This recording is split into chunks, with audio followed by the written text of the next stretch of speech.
15 seconds. Guidance internal. 13, 12, 11, 10, 9, 8. Ignition sequence start. Engines on. 5, 4, 3, 2, 1. All engines running. Launch commit. Liftoff. We have liftoff at 9:34 a.m. Eastern Daylight Time. The tower is clear. And we have a roll program. Roger.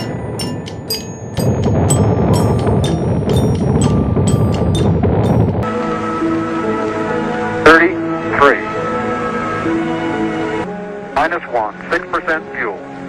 10 feet -1.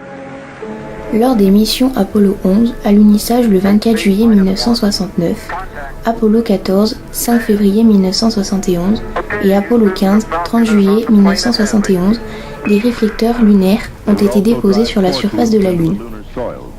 Le réflecteur de la mission Apollo 11 est constitué d'une matrice de 10 par 10 cm de cube en verre de quartz de 3,8 cm de diamètre.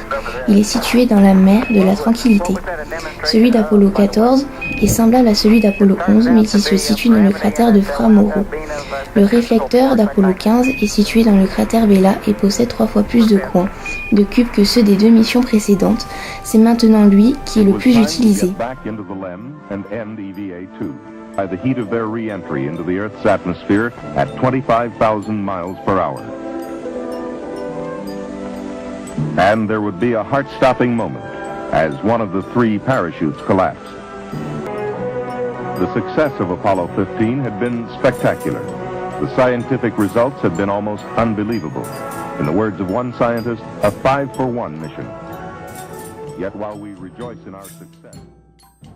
Alors qu'est-ce qui s'est passé dans les années 70 ? Il y a des êtres humains qui sont allés sur la Lune et ils en ont profité pour déposer un panneau réfléchissant sur le sol. Il servait à quoi ? Eh bien, il sert que maintenant avec un laser, on peut envoyer de la lumière là-haut et puis le panneau réfléchissant nous la renvoie. À quelle vitesse ? Eh bien, à la vitesse de la lumière. Qui est le ? Donc ce qu'on peut mesurer, c'est le temps qui s'écoule entre le moment où on envoie la lumière et le moment où elle revient. Donc j'ai mon laser là, qui est braqué sur la Lune. Je déclenche les impulsions lumineuses. Et puis, au bout d'un moment, j'ai mon photomultiplicateur qui reçoit la lumière et qui me dit « Ah, la lumière est revenue ». Vous voyez ? Oui. La lumière part très vite, mais c'est très loin.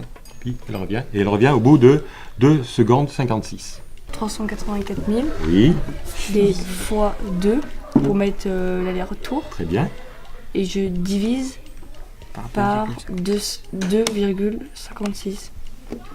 La virgule a marché ? Oui. Oui. Et on obtient 300 000. Donc ça veut dire que la vitesse de la lumière va à 400 km par seconde. 300 km par seconde ? 300 000 km. 300 000 km par seconde. Ouais. Et bien c'est ça, c'est la bonne réponse. 300 000 km par seconde. Ça va vite, hein ? Et c'est une valeur très très importante parce que l'univers est pratiquement construit là-dessus. La vitesse de la lumière, on la retrouve partout. Et elle est toujours la même.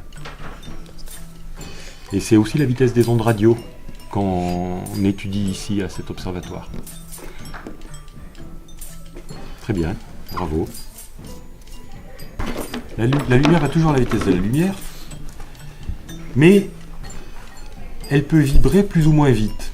Donc si je vibre doucement et que j'avance comme ça fait quelque chose de grand, comme ça. Par contre, en allant toujours à la même vitesse, si je vibre plus rapidement, ça fait quelque chose de plus serré comme ça. Voilà. Donc on a toutes les longueurs d'onde possibles. Alors les longueurs d'onde, c'est si c'est serré ou si c'est écarté.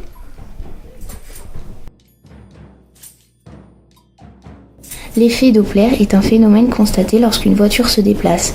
Le son est plus aigu lorsqu'elle s'approche et plus grave lorsqu'elle s'éloigne.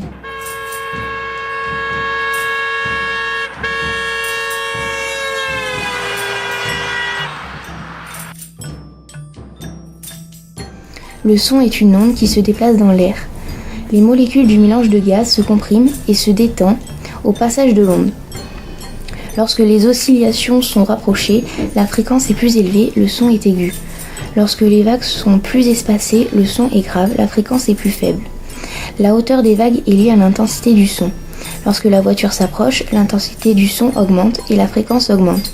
Une fois que la voiture est passée, l'intensité diminue et la fréquence diminue.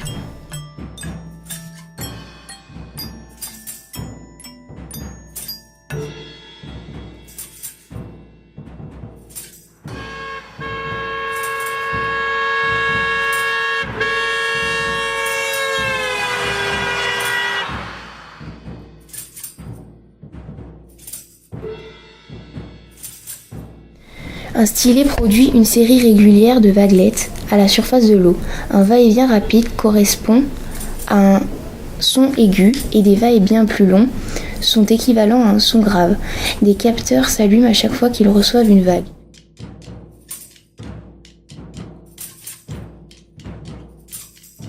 On déplace le stylet pour reproduire le mouvement de la voiture. Deux cercles qui se suivent n'ont pas le même centre. Les vaguelettes se tassent à l'avant et s'éloignent à l'arrière.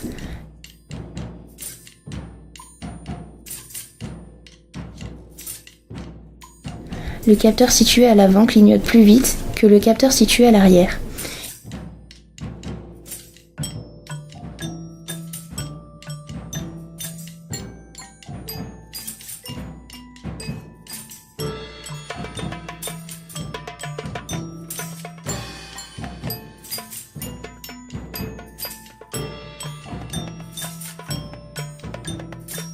Il se produit le même phénomène avec une onde sonore qui se déplace à 340 mètres par seconde.